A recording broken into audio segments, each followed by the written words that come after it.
اذا النادي الاهلي للمره ال 12 يعلن نفسه سيدا لافريقيا. هو تقريبا الاهلي ما بيعملش حاجه غير ان هو كل سنه بيعلن نفسه سيدا لافريقيا وياكد ان هو سيد افريقيا، ويجي السنه اللي بعديها بقى ياكد على تاكيده ان هو سيد افريقيا.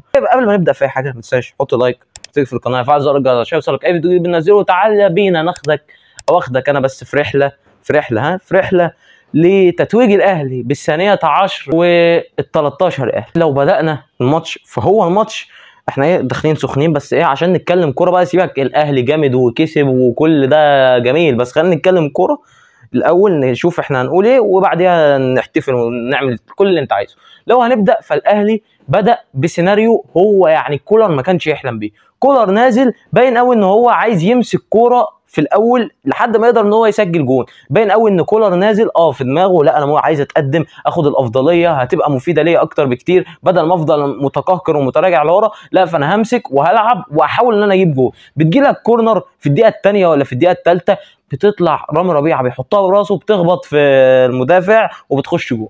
حاجه كده كولر ما كانش كولر قاعد يا جبرت.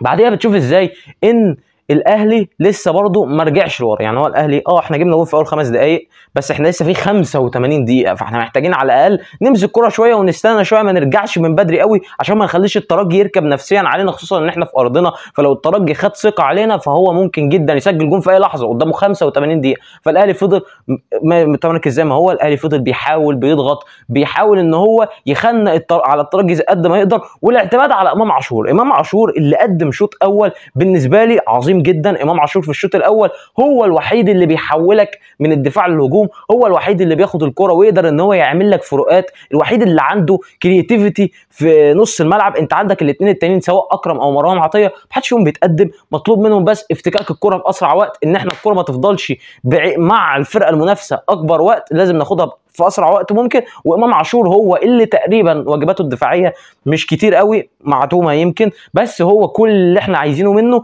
ان هو ينقلنا بشكل سريع بشكل سلس ويخلينا نعمل خطوره باسرع طرق ممكنه. وهو ده اللي كان بيعمله، كان بياخد الكره من نص الملعب ياخدها ويجري، ياخد 2 3 لعيبه، ياخد فاول، ياخد يعدي ويدي فرصه خطيره زي بتاعه الشحات، يعمل اي حاجه، يعمل قلق جدا. وفعلا لعيبه الترجي ما كانتش عارفه تتعامل معاه، لدرجه ان هو كان دايما بيعدي الاول والثاني بيضربه وياخد فاول.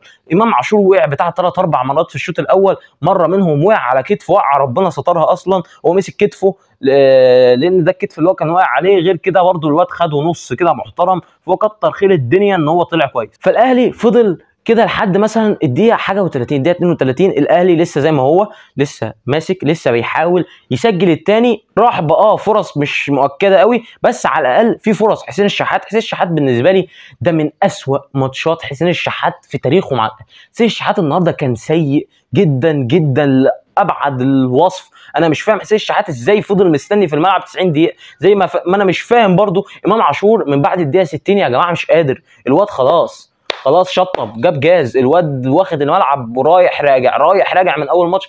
خلاص باين قوي ان امام عاشور محتاج يشتغل بدني شويه، بس هو فعلا كان لازم يطلع من بدري. وقفشه اللي لما بينزل انت بتقدر تمسك كوره، قفشه لما بينزل بتقدر تلعب كورتك، وبتحس ان الاهلي كوره ما بتتاخدش منه بسهوله. بعد الدقيقه 32 زي ما قلت لك لا الترجي بدا يركب، بدا يمسك كوره شويه، ما كانش يعني بالشكل المهم، يعني ما راحوش بفرصه. مثلا مصطفى شوبير في الشوط الاول تقريبا ما راحتش عليه ولا كوره، وفي الشوط الثاني برده ما فيش فرص خطيره. يعني هي الشوطه بتاعه الواد الاسمراني بتاعهم بتاع نص الملعب ده، ينفاس ولا ساس ولا مش عارف اسمه بجد، انا ما عارفش اسمه بجد والله، مش قصدي حاجه، بس هي دي الفرصه الوحيده تقريبا للترجي. هتقول لي ضربه الجزاء، اقول لك دي ما فيهاش اي حاجه، ما تجيش بقى ايه حد تونسي يعني انتوا على عيننا وراسنا، بس هي ما فيهاش حاجه ومش هنضحك على بعض. الواد زق الكوره خبطت في رجل الواد بتاع الترجي وطلعت، فهي ما فيهاش اي حاجه.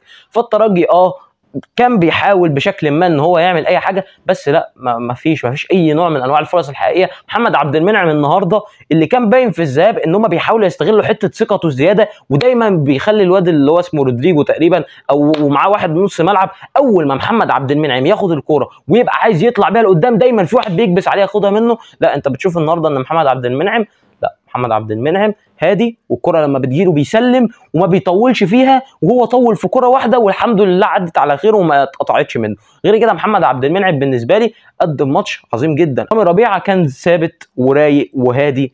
يعني رامي ربيعه انا ما بفضلوش ان هو يلعب اساسي بصراحه، يعني انا افضل عليه ياسر ابراهيم، افضل عليه كمان محمود متولي، بس النهارده رامي ربيعه لا راجل في الملعب. هو رامي ربيعه بيقدم لك اللي هو قادر يقدمه، اللي هو مش هيعديه ومش هيقل عنه. هو في ليفل ايه 6.5 7.5، هو في دايما بيلعب في الحته دي. لكن النهارده عدى وقدم ماتش محترم جدا بالنسبه لي. خط الدفاع كله كان مقدم ماتش كويس جدا. الحاجه الوحيده اللي كانت مضايقاني فعلا غياب علي معلول، غياب علي معلول. ولو انت وصلت حد هنا يعني ما تنساش لايك واشترك وفعل زر الجرس، اي حاجه تحت كده دوس عليها خليك يعني.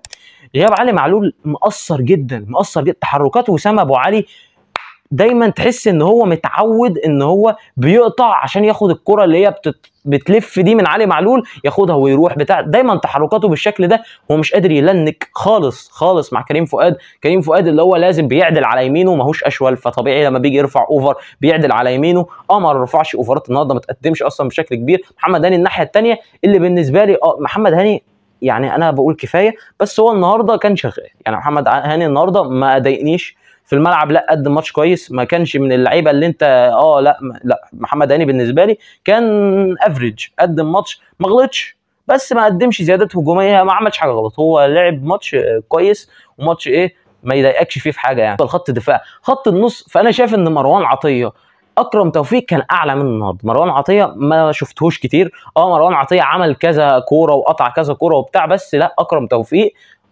10 على 10. اكرم توفيق لو كرة، انا بحب انا قوي عقليه اللعيب اللي هو لو في فرصه خطيره انا ما عنديش مانع اعمل فاول. يعني مش حرام لو عملت فاول، لا ممكن اشد الواد اجيبه واوقعه على الارض، مش هيجرى حاجه، مش هيحصل اي حاجه والله لو انا عملت كده. ونتغاضى ان يجي علينا فرصه، كذا فرصه للترجي بتشوف فاولات ذكيه جدا من لعيبه الاهلي ما بيخليش الترجي قادر انه يروح عليه ولا فرصه خطيره تبين لك ان الترجي ممكن يعمل حاجه. وده كان بالنسبه لي شيء كبير جدا، ان انت كالاهلي انت قدرت حتى ما تتغرش بعد الجون وتفتح وتقول لا انا عايز اجيب جون كمان، ولا برضو رجعت قوي في الشوط الاول وفضلت 85 دقيقه بتدافع. انت اديت ماتش متوازن. الحاجه الوحيده كمان من الحاجات اللي كانت مضايقاني جدا هو كولر اصراره ان هو ينزل قفشه في الدقيقه 79. يعني قفشه ينزل من الدقيقه 60 يا جماعه، من الدقيقه 65 بالكتير قوي. قفشه انت لو نزلته بدري انت كنت هتجيب جونين كمان على الاقل. قفشه يا جماعه لعيب حريف، لعيب كوير، لعيب الكره عارف انت اللعيبه اللي هي الكره لازقه في رجله ما بتتقطعش. لعيب الكره في رجله خلاص لو داخل عليه 2 3 مش هتتقطع، صعب قوي تاخد الكره منه. لعيب بيعرف يهدي لك الريتم، يمسك لك كوره. انت الشوط الثاني كله بالنسبه لي انت ما جيتش. بالنسبه لي انت الشوط الثاني تغييرات كانت سيئه بالنسبه لي، ان انت تسيب امام عاشور لاخر دقيقه وتسيب حسين الشحات، دي كانت حاجه بص. يعني في رضا سليم، في احمد عبد القادر. لو احمد عبد القادر كان مصاب فمش هيقدر يلعب ماشي، لكن كان في رضا سليم يا جماعه. حسين الشحات مضيع فرصتين 3 لوحده، صعبين قوي يا جماعه، صعبين قوي. بيخش يأنن ولا بيباصي ولا بيشوط من اول مره، انا مش فاهم هو عايز ايه. الناحيه الثانيه بيرسي تاو برضو، لا بيرسي تاو كان سيء قوي قوي.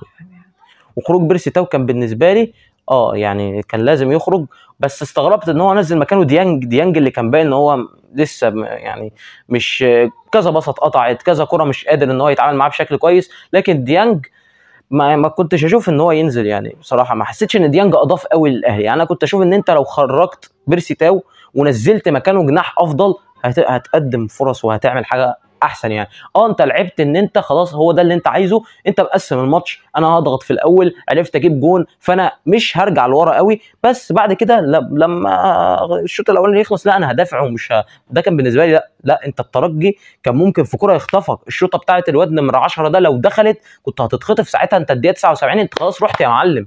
ما ينفعش تفضل تشوط كامل بتدافع على ارضك، دي بالنسبه لي كانت غريبه جدا. تامر بدوي بتاعهم المدرب بتاعهم ده هو شبه تامر بدوي وشبه جوارديولا وشبه واحد صاحبي قرعه برضه، فانا مش فاهم هو شبه ناس كتير قوي، فيعني هنقول عليه تامر بدوي.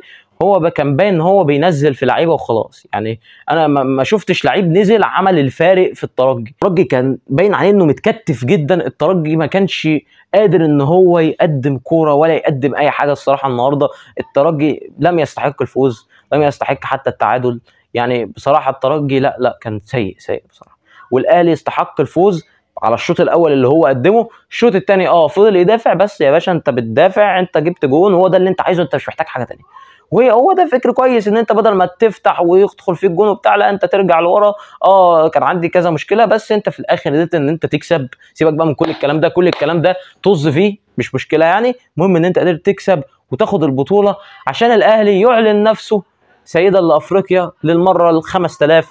يعني ريال مدريد افريقيا، يعني ربنا يعني الاهلي يا جماعه، الاهلي يا جماعه. فانت لو وصلت الحته دي ما تنساش عندك لايك، اشترك في القناه، زر الجرس عشان يوصلك اي فيديو جديد بننزله. سلام يا معلم.